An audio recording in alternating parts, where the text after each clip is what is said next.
you see, for some of us and the cultures we come from, we use anger as a bragging right. Yeah. Usicheze mimi ni mtu nikikasirika. But then whenever ukikasirika, it causes you harm and damage and loss of financial loss. It doesn't make sense. But because of the culture we've been clothed in, we see it as normal. The causes of anger might be seen, and sometimes we have like OCD, that is obsessive compulsive disorder, which might trigger. Some of them are diagnosed when you're a kid. Some of them are diagnosed late when you're an adult because of how you are behaving or reacting to situations. It's time to seek help. You can't go on saying, mimi ni mtu niko na hasira sana. And it is left, right, and center. You are paying people who you've broken their cars. Then off. You normalize abnormality. Yeah.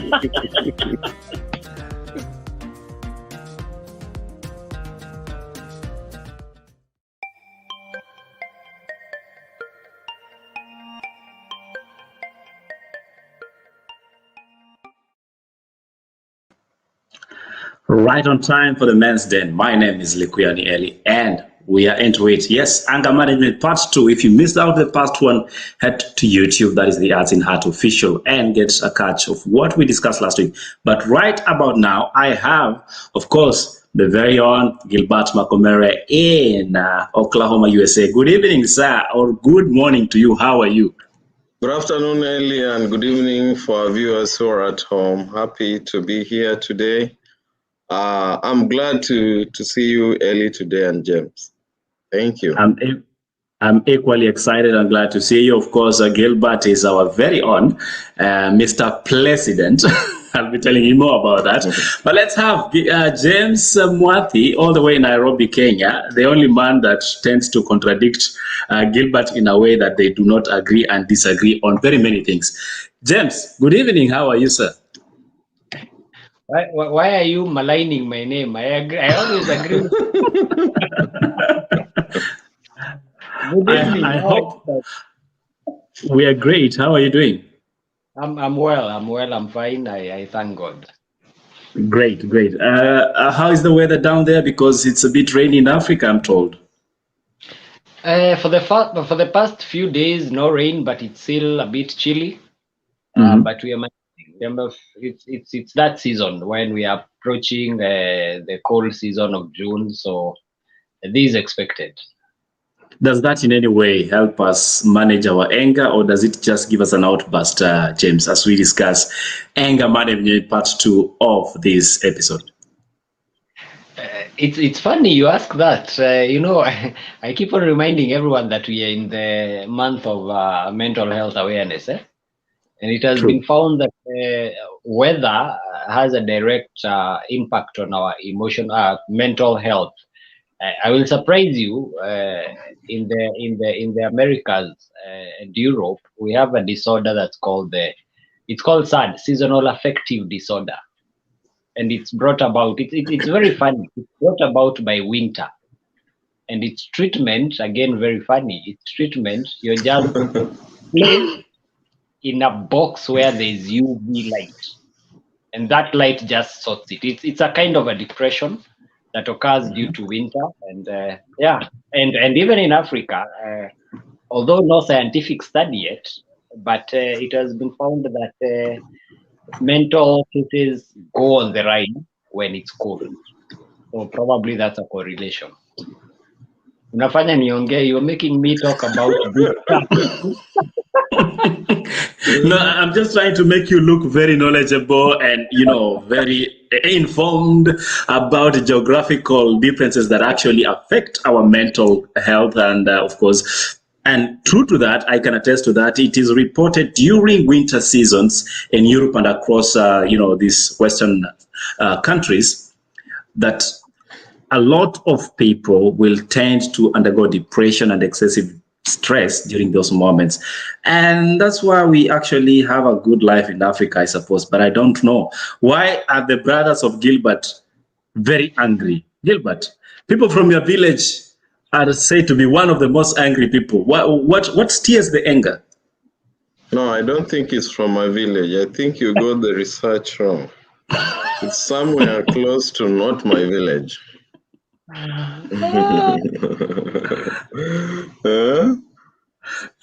So what I'm trying to establish here, does your region or your geographical position actually come into play? That's my question, Gilbert, because they always tell us people from this region are very, affiliated to anger. I'm not planning to mention names, but for those of you who know, there are some regions in Kenya that we say this region, these people are just too much agitated. Gilbert. Yeah, it does, because we are 75% of the environment we surround ourselves, and 25% inherent. Mm-hmm. That is genetical. So whatever surrounds us mostly determines who we are. So depending on how you adjust to your environment, you are prone to behave like those people in that environment. So great. It does. And before we actually dig deeper into this conversation, I would like to bring some attention to what we discussed, because Gilbert has said what surrounds us. And most of the time, what surrounds us actually people, the people that we care about. So let's find out from the previous men's den what James had to say.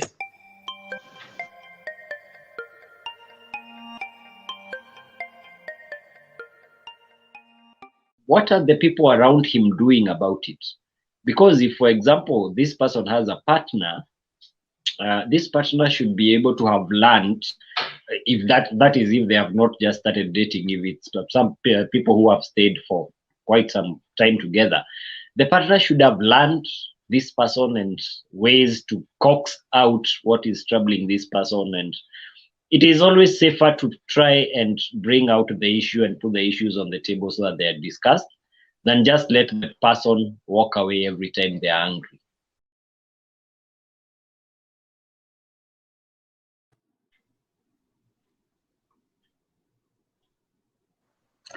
Let's start there, James. Go ahead, sir. I think this was in relation to a viewer who had asked a question concerning this person who, whenever they're angry, they prefer not to talk about it and walk away. And I was reacting or responding to that particular scenario.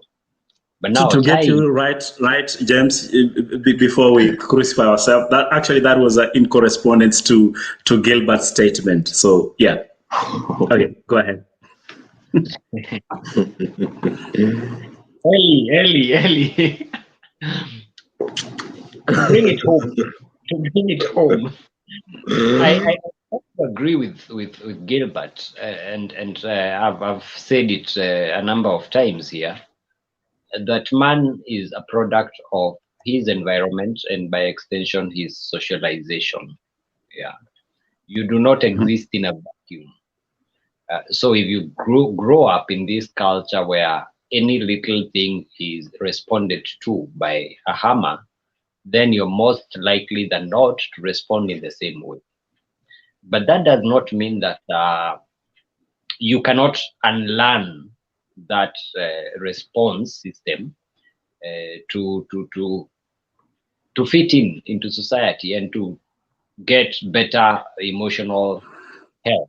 Because in as much as we are talking about this, we know, because of the nature of our lives, where we have to venture out of our small communities and mix with other people, you will find people from these particular regions that we're talking about are in the cosmopolitan, and they are now neighbors to every other tribe or region or whatever community. So it is, and again, I insinuated to this last time, it is not right for you to use that region or that culture you come from to justify a dysfunctional coping mechanism. Because remember, again, in the same show last time, we said anger is natural and everybody will go through anger phases, and it's to at a certain level, it's even helpful because it protects you from against perceived threat. It spurs you into action. Yeah. The problem comes when you overreact to it.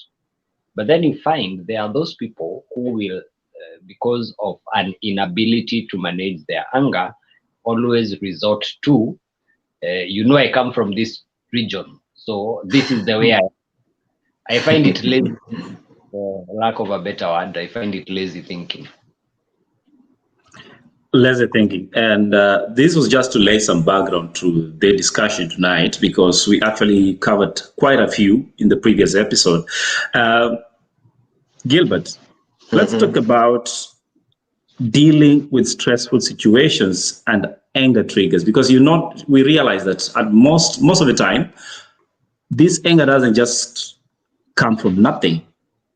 And one of the major factors could be the stressful environment or situation you are in. So how then do you cope or try to measure things? For example, important one that James mentioned, we talked about ukiwachwa achika. That's that term that has been used. So let's start from there first. How do you deal?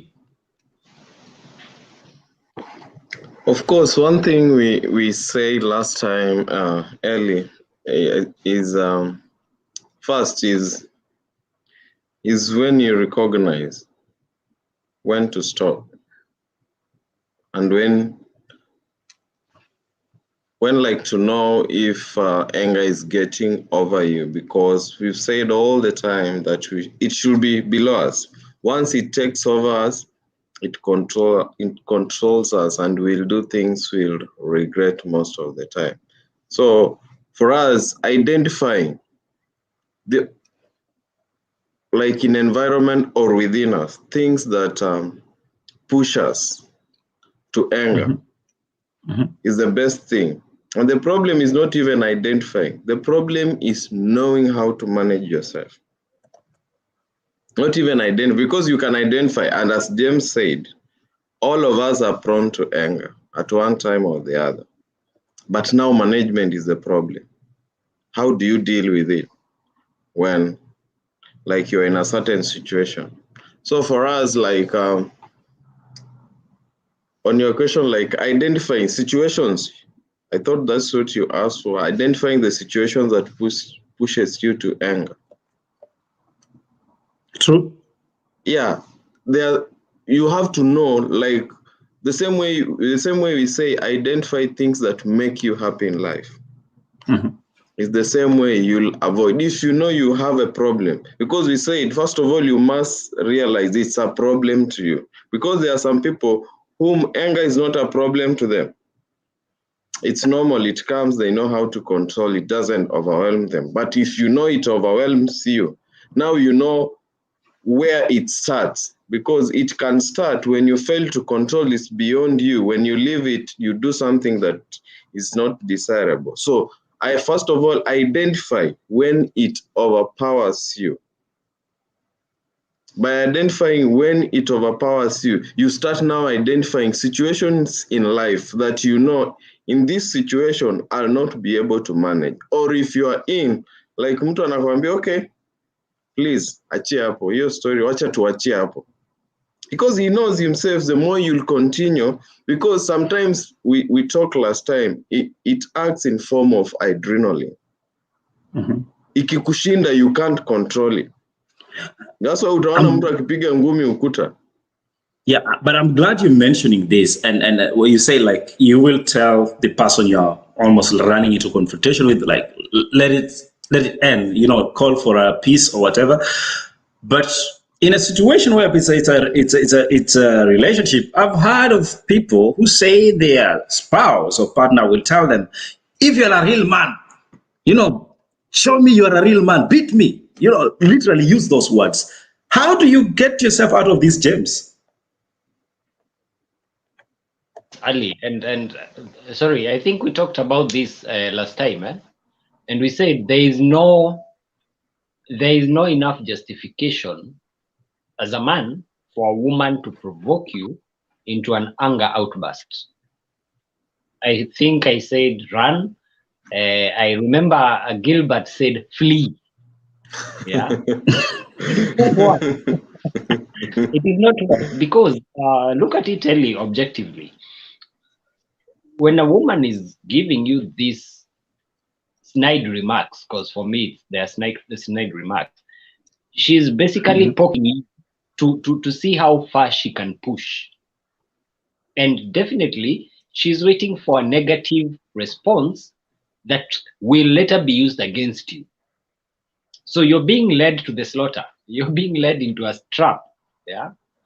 And one of the to support what Gilbert was saying, one of the major pointers or red flags for you to know that you have anger issues is when you're constantly having negative consequences because of how you react to situations or because of how your anger drives you. So if today every other day you're having constant conflict brought about by anger, then probably it's time to hold and look back and ask yourself a few questions. Also, when several people bring it to your attention, even in moments when you're not angry, but several people bring it to your attention, hey, by the way, Ellie, you get angry quickly. By the way, you react this way. There's an analogy I love using. If one person calls you a dog, probably they are just madmen. So ignore, let them be. If two people call you a dog, start checking your behind.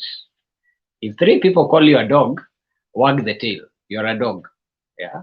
So if you find that several people are bringing it to your attention that you react negatively when angry, or that the anger meter, I call it the anger meter, is above board, then probably there's some truth to it. Also, a lot of self-awareness would help you. Learning about yourself. This is something that very many people do not take into consideration or think it's not important.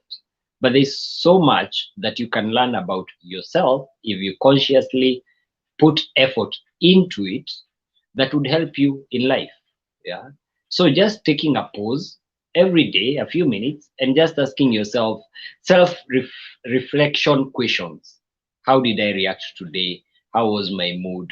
Did I react appropriately? If the same situation occurred, would I react the same? Yeah, because like Gilbert says, when you're in that phase of anger, there's a lot of adrenaline running through your system that at times you will act without thinking. So it's only much later that you'll be able to ask yourself, by the way, how did I react to that situation? And also being honest to yourself, not to any other person, because the problem is we act in a rash manner. The rash manner produces a negative consequence, but because we've already gotten into the situation, we try and justify it for the sake of other people. Yeah. So have time off to reflect and ask yourself and be honest with yourself, not for anybody else. Be honest to yourself. We had an example last week of somebody who wanted to get physical because a matatu had done one or two things. In the evening, just sit back and ask yourself, was that the most rational? Could I have handled it better? Could I have used another method? Because ultimately, anger is one of those emotions that will lead you astray. Again, even in court, for example, if you commit a grievous crime at the heat of the moment because you're angry, they allow that and you're sentenced due to temporary insanity. Yeah, it is because at that point when you're angry, reason does not reside in the same brain with anger. One of them has to, but they can't both reside there. So for the sake of your own well-being, both physical, emotional, mental, it would always be important not to feel good that you act in anger, but to ask yourself questions on how you can change that.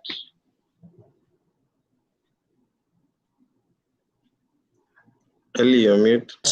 Sorry about that. Let's take a break, gentlemen. And when we come back, we want to dig deeper into anger management. as we discuss other situations that could lead you into such. So for those ones that are sending in their messages, kindly do so with the hashtag @InHeartResponding to life. And you can equally include Mental Health Awareness Month in your hashtag. Then let's see how it goes. So we take a break. We'll be right back.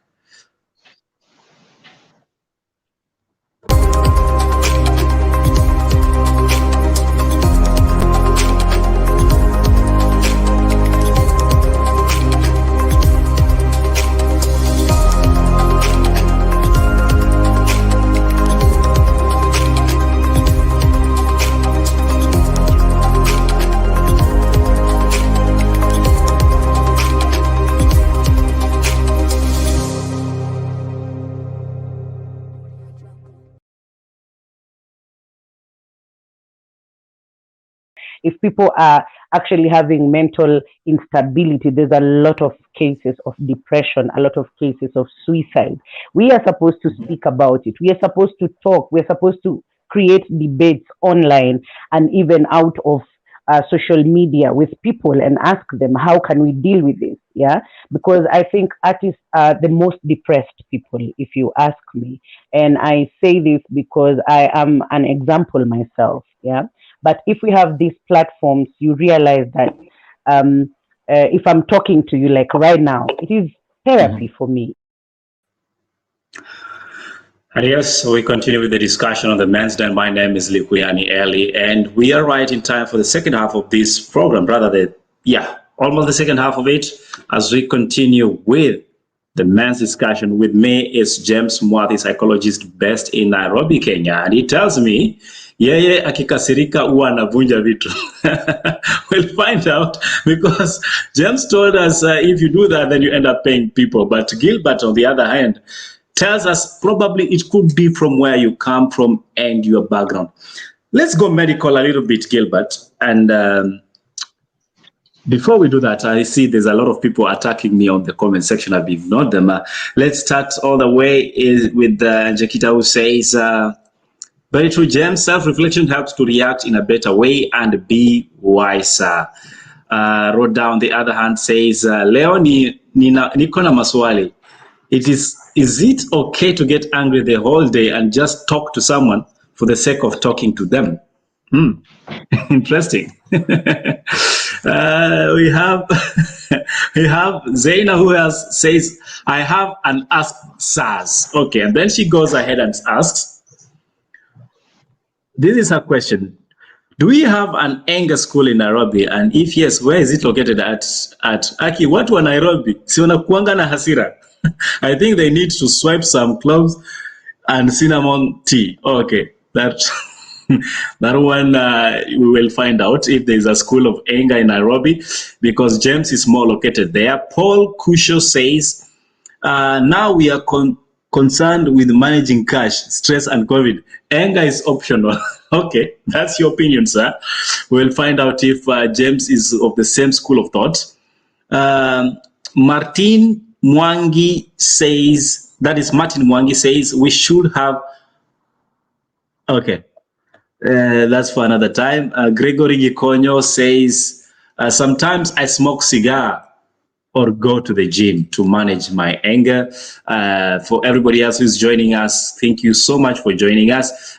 Jane Simon, yes, we are trying as much as possible to make sure we are stuck on the screen so that you can have a better view of the program. Jane, thank you so much for joining us. Vero Suzanne, Saran Jonjo, Amon Kimaru, among others. Let's continue with the discussion, gentlemen. And Fifi Parts, on the other hand, adds on what Zena said earlier on, that people of Nairobi are so full of anger bursts and they talk vibaya, trash. Quickly, do you want to respond to some of this, Gilbert and of course James, before we continue with the discussion? Okay, James, Gilbert, go ahead now. Sorry, I would love to add on what James had said earlier on. We have negative thoughts and patterns that can trigger anger, and this is mostly where many people fall. Overgeneralizing. Those people, there are those thoughts you just imagine, like, watu hawanipendi, mbona nikiongea watu unipinga? Mbona watu huwa consider what I say? You get such watu kuwa na such negative feelings. You always think that people like are against you, people don't want you, and such people don't want to consider what you say. Such thoughts we should be wary not to entertain them. Like obsessing over shoulds and must. Have you come across those people who are always like, you should do this, you must come, you must do as I said? So most probably when things will not happen your way, be sure you will be prone to anger. Because you are always like, when you emphasize it, you obsessed with it that if it doesn't happen, so it angers you. Mind reading and jumping into conclusion. There are those people who are like, you say something like, Eli ulikuwa unakuja kuniona. They are like, I know what you meant. Like you've not said anything. You literally meant what you're saying. But they take the meaning and put it in another context and imagine their own things. So they might read things out of context. Because there is a scenario I remember in Eldoret. There is a guy who killed someone because he was looking at him. He was like, unaniangalia kwani mimi na nimefanya nini? Nimekosa nini? Jamaa alitoa kisu akadunga mwenzake na akakufa. Simply because this guy was looking at him. But the guy thought maybe this guy had an ulterior motive towards him, only to discover this guy was a thief. So whenever he like imagine someone is giving him attention, he thinks they are trying to expose him. So you see, such things, such negative thoughts, sometimes we must evaluate them first before they come out. Collecting straws. Eli, do you know what that means? Sorry, again, I was just trying to get something on screen here. What did you say, sir? Collecting straws. No, you go ahead because I'm not here to answer questions. I'm here to ask questions. We agreed on this. After embarrassing me the last week, we agreed on this. I'm the one asking questions, not the other way around. Thank you, Eli, for accepting that. I want you to know it because you are the one who's used to this. Collecting straws, this means like those people who like, they are just upset over something because they don't like it. Like you just hate me because you don't love me. Sijawahi kukosea, we've never had a difference. Pengine sura yangu haikufurahishi. And you're just mad at me. You don't want to see me. Every time you see me, you're like mad. Or someone came to you and he was like, man, unajua Gilia alisema hii na hii na hii. Without even verifying. Whenever you see me, like you just hate me because you always think I say something. Only when you'll come and like clarify and I'm like, who told you that? That's a total lie. And then it starts changing in your mind like, oh, maybe naweza kuwa niliambiwa a wrong thing. Let me. So sometimes unaona, these are situations. Mtu ameongea watu wa Nairobi. Hizi ndo shida za Nairobi. Nani alisema? Nani alisema kukuhusu? Nani alisema kukuhusu? Where we stay kwa Malandi and the estates where we stay. These are some of the issues zenye unapata. People are fighting over it. Kwa ajili mtu alisema. Mtu alisema. Mtu. So unasikianga tu ulisikia. Ulisikia chenye walisema. And you see, generally when a negative thing is talked about you, and mostly equally false implication, it doesn't settle well with you. You'll be prone like to react, and sometimes we react negatively. And sometimes, Pia, last thing I will say about it, the negative thoughts we always entertain, like all the time blaming people for your mistakes. Sometimes we don't want to take, like to accept our mistakes. So when you do something wrong, you'll want to blame it on other people. And if people are not taking the blame for you, mostly people will want to react. People will, because I've been in that situation where someone was given a wrong information, was given the right information, they delivered the wrong information, and then they blamed back on the person who gave them information without clarification, only to be like, man, this is what I told you. No, you told me this. And then when you are shown evidence, the only way you want to cover it, instead of accepting, I'm sorry, I forgot, you want to dismiss it, and you're like, hapana, mimi sikujua. You see such things in most cases.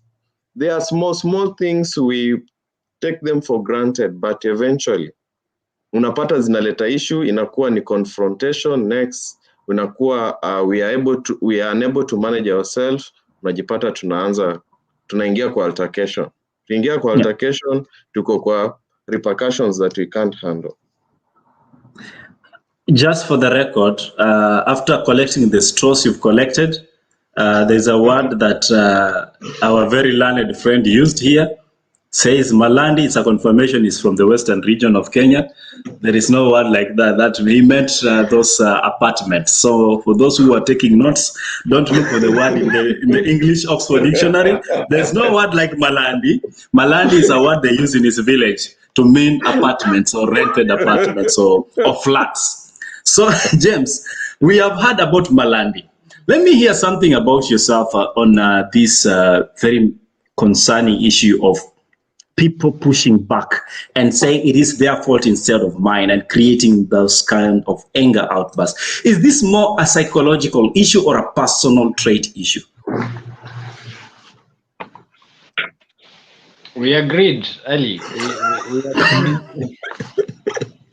We agreed you will ask the question. Okay, right question. The reason why I say this is because the two are intertwined. Your own personal issue and the psychological issue are one and the same. But before I get to that, let me respond very briefly on the viewer who asked about Nairobi and if we have a school for anger. And we need to appreciate that we are living in very complicated times. Yeah. And we are living in very harsh socioeconomic times also. And most people, especially in the last year or so, are facing it rough. The people are being laid off, salary cuts and all that. There is a lot of frustration going on around the city right now. Again, remember, perception of everybody is that Nairobi is where people come to seek, quote unquote. Whatever they are seeking, we might not tell, but that's where people come to. When you grow up, everybody wants to come to Nairobi and make a living out of it. So there's some form of expectation as long as you're in this city. But then, ground vitu is different. You come and you can't make ends meet. There's a lot of frustration. There's a lot of pent up emotions because, again, even we've abandoned our age-old cultures of community, sense of community, where if I didn't have salt, I was freely able to knock on my brother's or my neighbor's door and get salt. Nowadays, we live with so much tension and pressure. We don't know our next door neighbors. We never interact with them. So there's a lot of pressure inside the house and in this city. So what happens is there's a powder keg. All it needs is one poke and it erupts. And everybody is busy chasing the green paper. Everybody is busy chasing a few shillings. Yeah. So any perceived, again, remember our definition of anger last time. Any perceived threat, any perceived, and underline the word perceived, because it is not necessarily true that it is a threat, but it is a perception. It is your own personal interpretation, and the interpretation will come about because of what you're going through. Yeah. So any perceived threat will be met by equal or more pushback. And that is where now people react wrongly. Again, it's important for us to understand that, and this I tell people, the day you realize this, you've saved yourself a lot of heartache. The day you realize that you have absolutely no control over anyone else's actions or thoughts, then you'll be free. You're only in control of your own personal reactions, emotions, actions. So the expectation that your neighbor, your wife, your daughter, your fiance should, and I'm leading towards what Gilbert talked about, these shoulds and don'ts. The minute you have expectations that the other party should do 1, 2, 3 or must do 1, 2, 3, then you're setting up yourself up for failure. You're setting up yourself up for a lot of frustration. You can only control you and how you react to situations. The other party, you have absolutely no control. Yeah. Once you realize that, life becomes a little bit easier. Now, you also asked about the normal day, everyday triggers. Now, moving generally, apart from just in Nairobi, personality will play a big role. Personality will play a big role.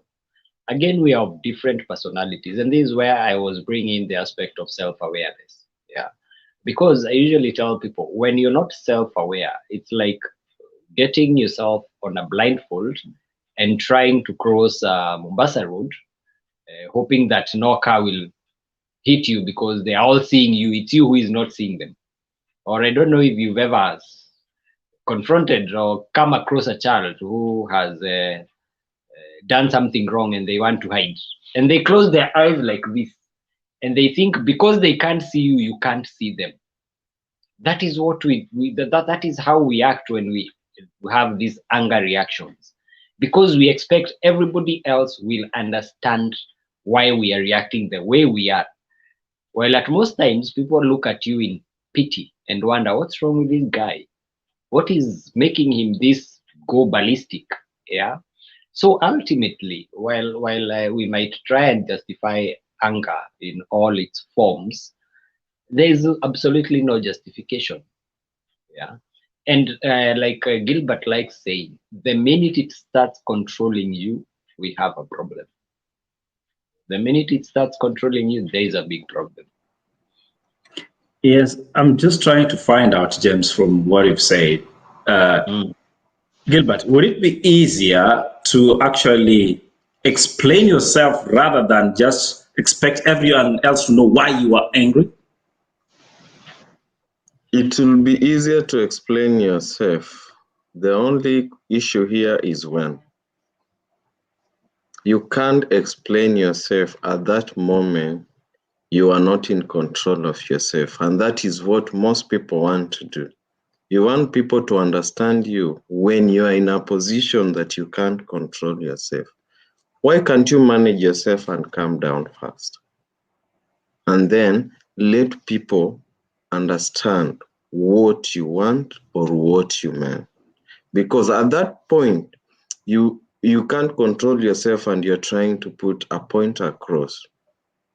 If people don't agree with you, most probably you will react. And if they agree with you, most probably they are lying to you to make you happy. So which one do you want? To be made happy or to be told the truth? So the best time is calm down first, manage the anger, and then address the issue on the table. Okay, as we do that, we will take another very quick short break, gentlemen. And when we come back, we want to really resolve this matter because it has to go to rest. And apart from that, we'll be equally looking at the medical world of it to see how well we can manage these anger triggers and anger for that matter.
And welcome back. My name is Likuyani Eli. We are talking about anger management in the man's den. And of course, at this juncture, we want to look at seeking medical tests for chronic triggers that will result to anger outburst.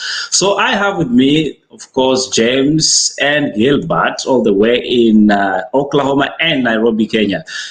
Gentlemen, at one point, I had an individual who was constantly getting angry over everything.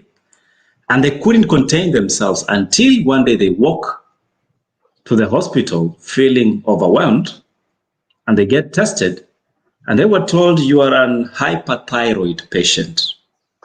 I think this is a very international word for some people. How then do we bring science into play when dealing with such things? And that's where my questions start from. Let's start with you, James, and then Gilbert.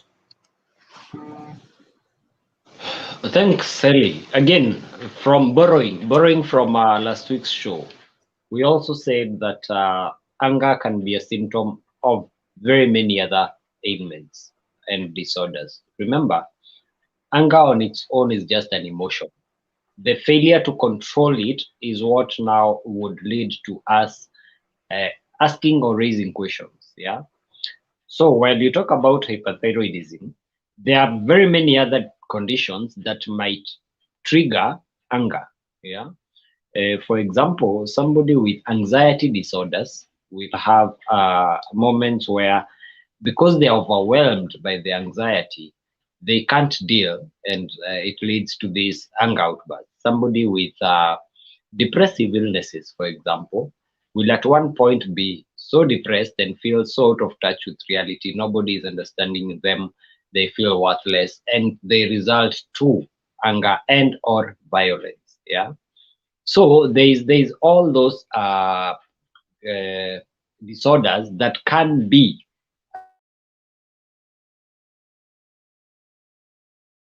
My very many apologies. We just lost actually James there, but we hope to get him back. Let's see, Gilbert, are you there? I think James had some anger outburst or anger outburst, depending if he's ready to talk to us. James Mwathi, did you manage to cool off your anger and you can talk to us? I was showing you practically how to deal with anger. Exactly. And students, that is lesson 1. When you cannot handle it, just disappear and reappear. James, again. I was saying that the anger can be a symptom of very many things. Now, not all these disorders do have tests. Yeah. So a lot of times you will find, rather than tests, you will be subjected to assessments. Yeah. And the assessment will lead to or will be an indicator of what you can try to deal with. So you must do a depressive assessment, a bipolar assessment, anxiety assessment, all those. But then, even before we get there, the question would be, at what point do you walk to a hospital and say, I think I need a test for this? Because by the time you're walking into a hospital because of anger, then it has led you into serious negative consequence. For example, Eli, when people commit crime that is not unexplainable, at least in Kenya, the judicial system will order for a psychiatric evaluation. Yeah. The psychiatric evaluation is principally to just ascertain that this person acted on their own rational mind. They were not suffering from any other disorder that might cloud their judgment. And these are the same assessments that we are saying if you walked into a hospital or you sat with a therapist, these are the same assessments that they would do. But by the time you're going into a hospital, there has to be so many red flags that you've ignored in the past that make you now, this is the last resort. Yeah. And some of those red flags are what we were saying. There are people who, when they're angry, they hyperventilate. They cannot breathe properly. There are people who will stammer. There are people who will shake, out of anger. There are people who cannot be still. When all these red flags are happening, why are you not taking a break like I did and asking yourself what is happening here? Yeah, because we should not, and I believe that's the purpose of this show. You should not wait until that last minute when now you're forced to take action. Now it's not a choice anymore. You have to take action, and most probably it's because there has been too many negative consequences on your end. Great insight there, James. Gilbert, on the other hand, you've seen in our political scene some strange happenings, and you're asking yourself, what is happening here? Do you think this is more a medical issue? Because James has laid it there, but what is your perspective on the same, Gilbert? My perspective is that as a society, we have lagged in managing anger through assisted daily activities, because these are things that should be managed through community activities, social activities, providing for space for people to ventilate. Because as we said, the 75% of the environment, make that environment accessible to everyone, irrespective of their challenges. We have lacked to facilitate this.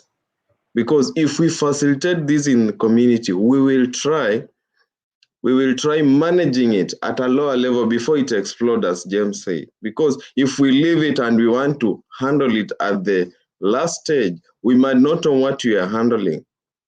By the time we are diagnosing, we are just diagnosing cancer at stage 4, while we had an opportunity of diagnosing at stage 1 and using therapy to treat it. So as a society, we have lagged somewhere. And I think, like someone asked, are there anger classes in Nairobi?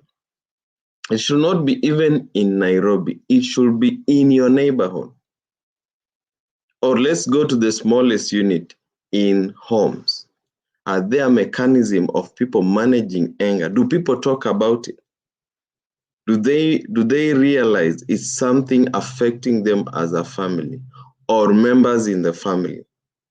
This is where the discussion should start, because when we negate the smallest unit, which is the family, and we go out, no one might understand you outside here, but people might understand you in your family because they are your family.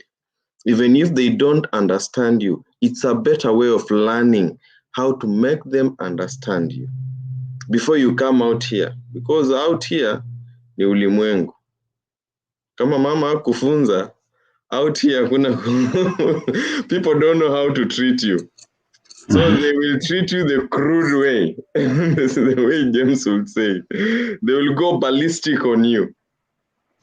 So as we say, me, I always advocate for like the therapy before we go to the full treatment.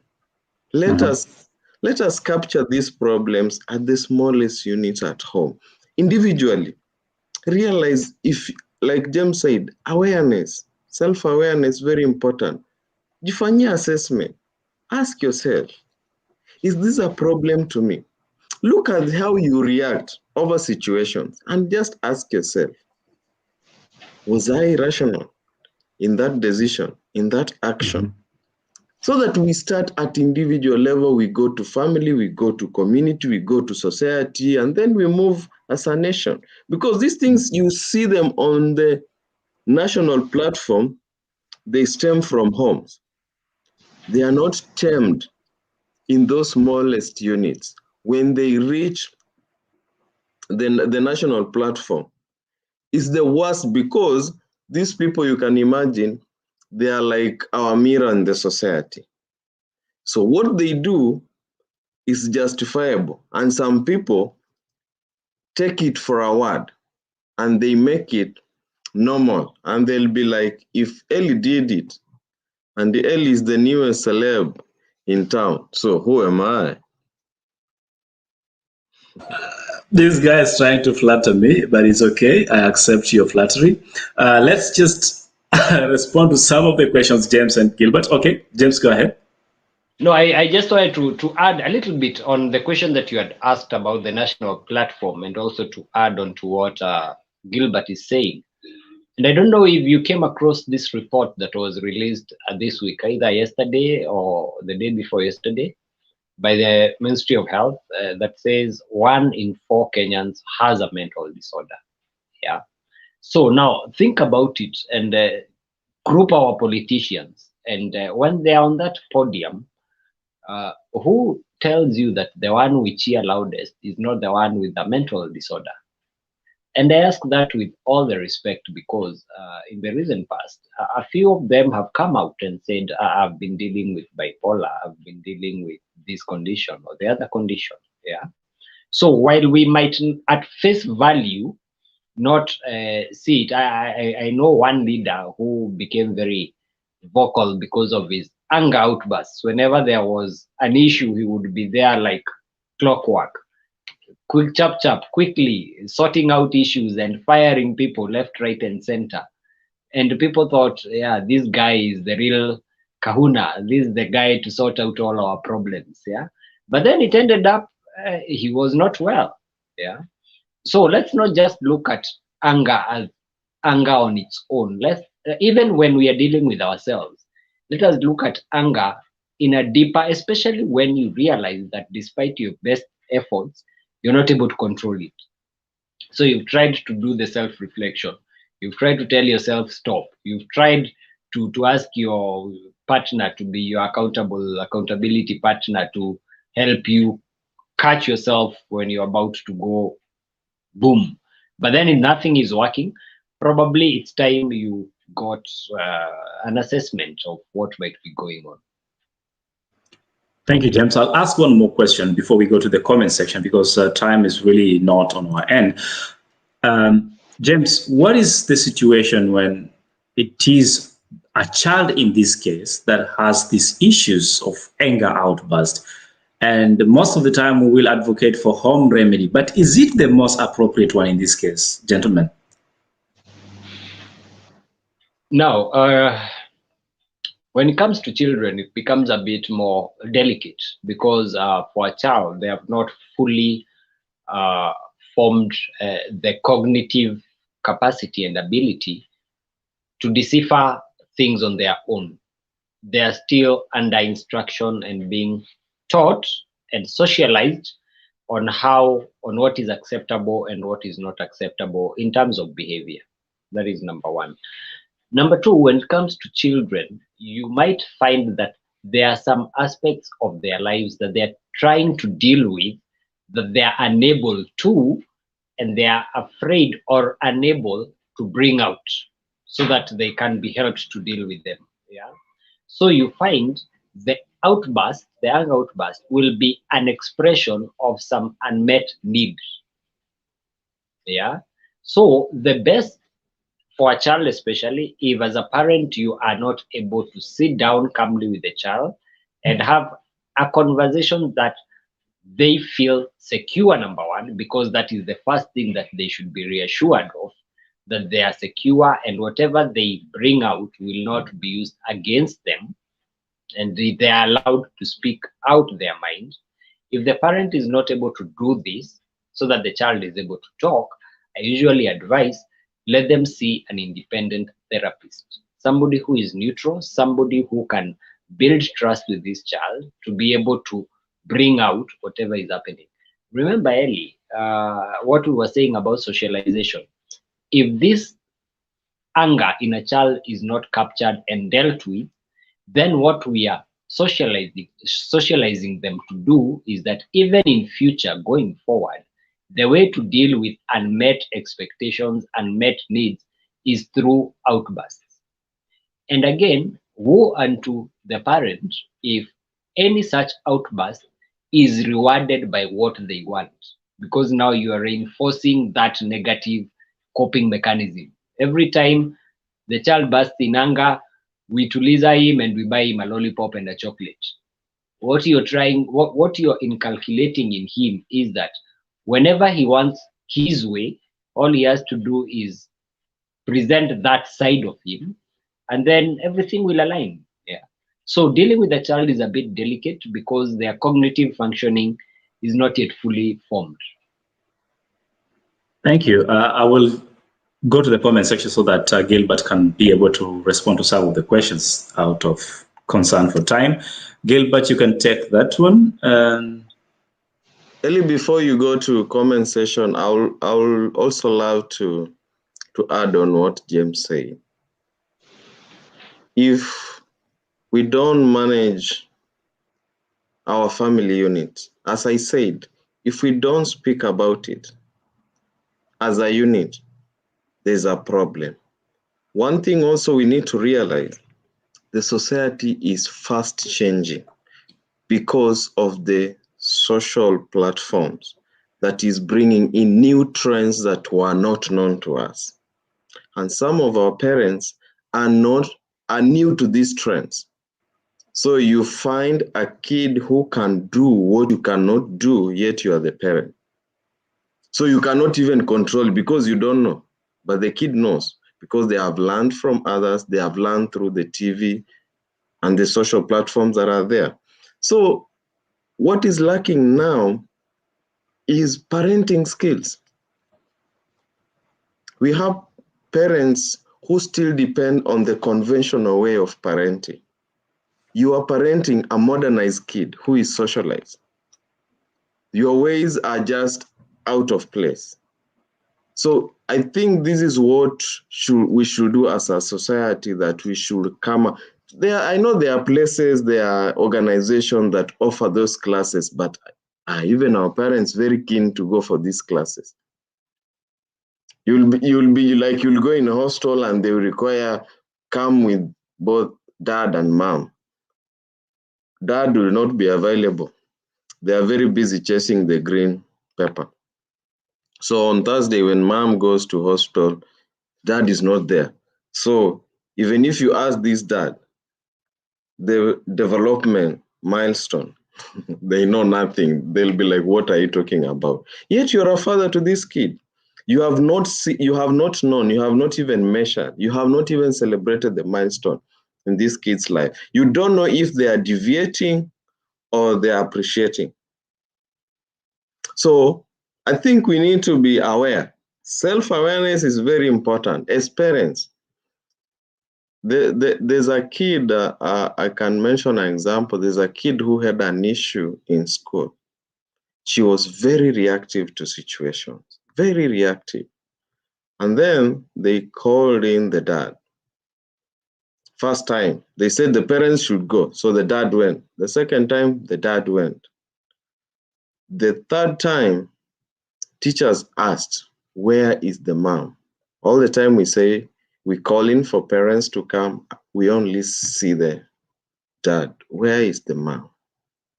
And the dad was like, my wife works. She does shift. She's a nurse. So she picks shifts. She leaves house in the morning at 6. She comes back at 9 in the evening for 5 days. So the only time this kid sees the mother is on Saturday and Sunday. And then on Saturday, the kids are playing because they have been busy in school, so they don't meet. On Sunday, church, out, back, evening, sleep. Monday, the kid is going to school. So they advise the mom, you are losing out on your kid because she should bond with you. She should get it from you. Then there are things the dad cannot say. You are the one who will say them better. You are the one who will identify, because this kid is growing from this stage to this stage and you are not there. So there are things, she's missing the motherly love and attention. That's why you see now she's reacting in this manner. And the mom was very sorry. Her being a nurse, she didn't realize that. So I'm telling you, we have parents who are doing the conventional way of parenting with a modern kid. It will not work. We'll always get it wrong. So I think we need to be aware. awareness of what is happening. And gentlemen, I know you have so much to talk about. I hope we can continue engaging further in the comment section. But let's just quickly go through the comments and see what the audience is saying. I'll go a little bit further from where we left. This one here says, someone who hates you for no reason, then this is jealousy. That person has personal issues. I believe, James, you had talked about this at an earlier stage. I suppose that's why the response. Then there is this one here from Kipro who says, James, this goes to you. I'll read it out. Is it better to solve a problem hapo, ama is it better to walk away and cool down fast? I believe at one point or another, Gilbert had addressed it, but James, you'll take the liberty to quickly respond to that. Again, my response would have been just the same. Gilbert tackled it. While at the heat of the moment, you might not be rational enough. It would always be important for you to calm down enough to rationally think things through. While at the heat of the moment, it would be very difficult for you to do it. And again, also remember that in your anger outburst, you have also evoked negative feelings in others. So for both parties to be calm enough at that particular time to deal with it, it might be a tall order. So I would assume it is better for you, everybody, to calm down. It does not matter how long it takes, but let people calm down and then look at the situation in a sober manner. And Jojo says, Artinat, I know of a young lady who gets angry easily. She even tears her clothes apart when she's in that state. How do we help her? Gilbert. The best way to help her is to let her realize, as James said, you're only in control of your own feelings.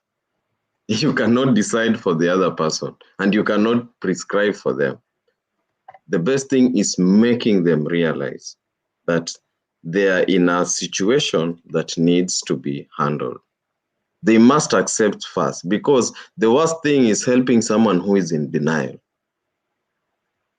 If they are in denial, there's nothing you are doing. They will please you by just being good to you, but there's nothing it won't even, because they have like to say, okay, I accept, it has messed me. And then they are the ones who will prescribe. Like, I can't go to James and James prescribes. I must speak out, and James will listen to me and try assessing what I'm saying and reason with me through it. But if I just appear before James and I keep quiet, and James prescribes or says this and this is happening, I will know automatically this is a magician.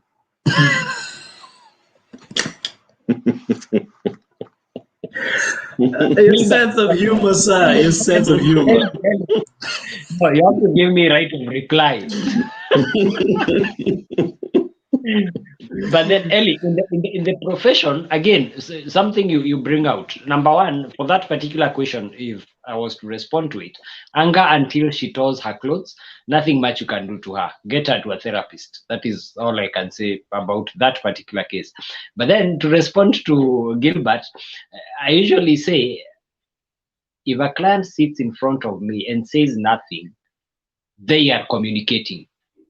It's a form of communication. So there's something that we are picking in the silence.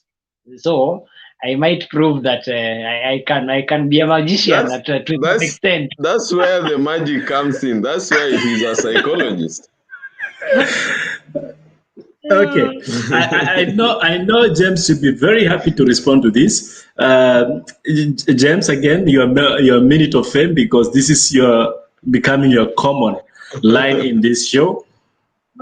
James, how watoto wa hizo anger outbursts wachapwe?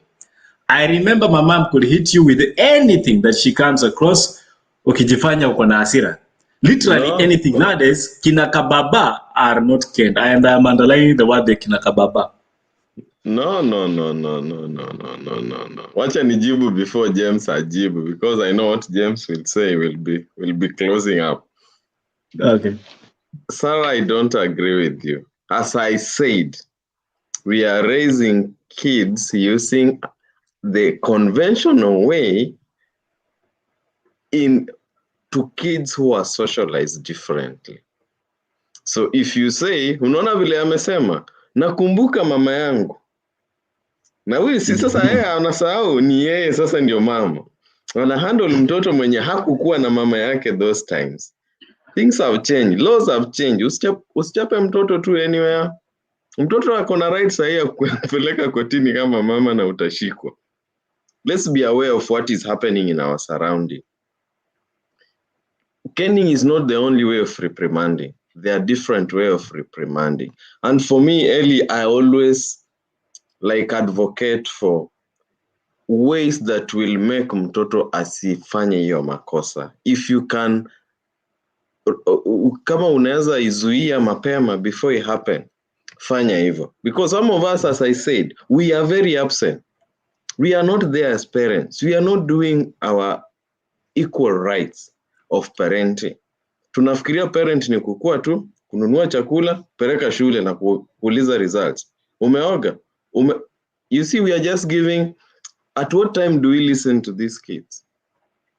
At what time do we sit down na kala sasa tunataka tuonge. Wewe uko salama, umekuwa shule, mwalimu amesema nini? At what time do we want to listen to their expression? We don't. So they pile up. Sometimes they react because they are not getting attention.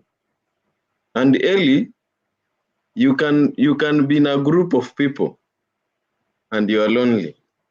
You can be alone and very comfortable. So usifikiria ati kwa sababu mtoto wako kwa family and everything is okay, ufikiria ati ako socialized. No, anaweza kuwa kwa hawa watu but she's feeling lonely or he's feeling lonely because pengine needs zake haziko met. Now, thank you, Gilbert. Well, I really have to stop here. That's James. Kindly, very fast and quick, respond to what Gilbert has said and give us your conclusion marks on the same. And I would really love for you to address the issue of shouting and talking out your anger. I am angry and I'm really angry at what you did. Gilbert has answered the question the same way I would have answered. What worked previously might not work today. Circumstances are different. We're in a different era. Our children are exposed to different things. The caning is, I don't advocate for the total ban. It's okay to slap a pat on the back every once in a while, but not that caning that we used to receive. Yeah, there are better ways to do it. What did you receive? Yeah, as we were Zara whooping. It was called whooping. It was not even caning. Yeah. Now coming to your second question. No, still on the same. Again, picking up from what Gilbert has said, it is important for us to understand that sometimes children will act out negatively because they want attention. Any attention is better attention than none. So at times a child will just be rowdy, but it is because in that rowdiness, it causes people to pause and focus attention on them. Even if the attention is caning, at least for that moment, the attention is on them. So when we are doing the caning or correcting misbehavior, we need to ask ourselves, where does this stem from? Because like Gilbert says, it may just be lack of attention to this child. Again, remember we said the cognitive functioning of a child has not yet fully developed. So they might adapt maladaptive or negative coping mechanisms to deal with whatever they are facing. To your last question about the people who shout. Whenever you shout, you might have the most logical and rational thing you want to say, but the shouting takes it out of it. You shout, you lose people.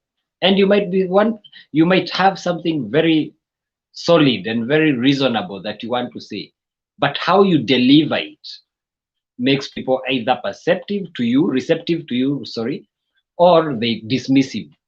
So it's always important, even at your most, again, the show is ending before we talk about strategies of anger management. Yeah, because what I usually advise people is different methods will work for different people, but one of the most effective is the counting down.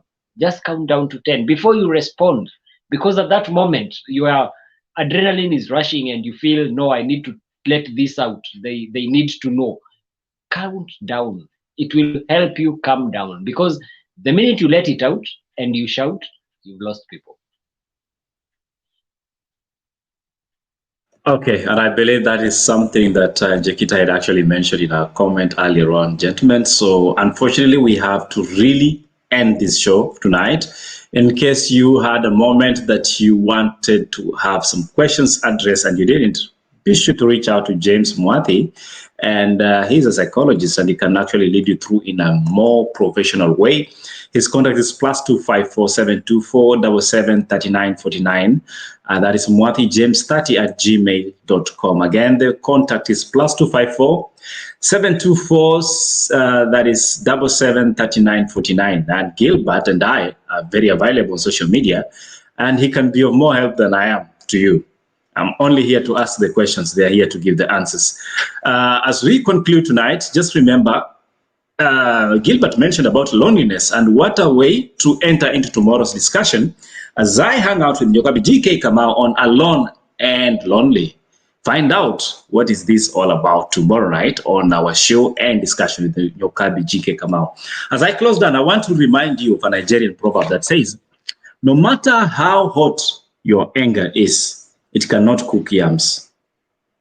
No matter how hot your anger is, it cannot cook yams. Have a great evening. My name is Likuyani Eli. Until tomorrow night on the Late Night Date. See you then. Good night, gentlemen.